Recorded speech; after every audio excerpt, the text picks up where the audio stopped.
The snow was too quiet.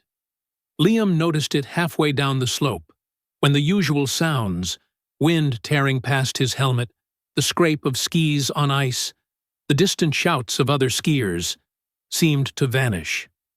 The mountain should have been alive with noise, but instead it felt muffled, like the world had been wrapped in thick cotton. He slowed instinctively, breath fogging the inside of his goggles.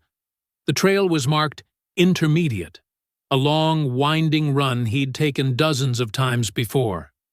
The map said nothing about cliffs or dead ends, and yet, as Liam rounded a bend between frost-heavy pines, he saw something that made his stomach drop.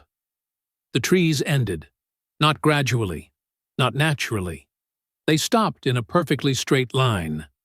Beyond them lay a wide, open hollow where the snow dipped sharply downward, forming a smooth, bowl-like depression. At the center stood a structure made of black stone, tall, narrow, and angular, like a spire broken off at the base. It rose directly from the snow, untouched by frost, untouched by time. There was no building on the map. There had never been a building on this mountain. Liam tried to turn back. His skis refused to respond. The slope pulled him forward, steeper than it had been seconds ago, gravity tightening its grip. He shouted, but the sound died in his throat, swallowed by the quiet. The air felt heavy, pressing against his chest.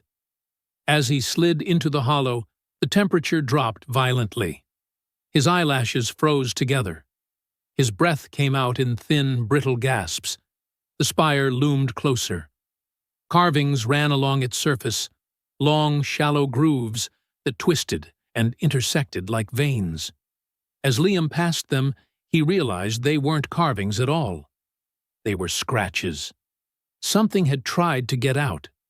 At the base of the structure was a dark opening, low and wide, like a mouth forced open in a scream. The snow around it was not white, but gray, compacted as if countless feet had stood there for a very long time. Liam's skis finally stopped. The silence broke. A sound came from inside the spire, slow, wet, and rhythmic. Not footsteps, not breathing, thinking.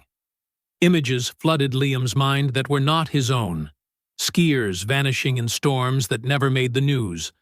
Lift chairs found swaying with no one on them. Rescue teams who searched until they forgot what they were looking for.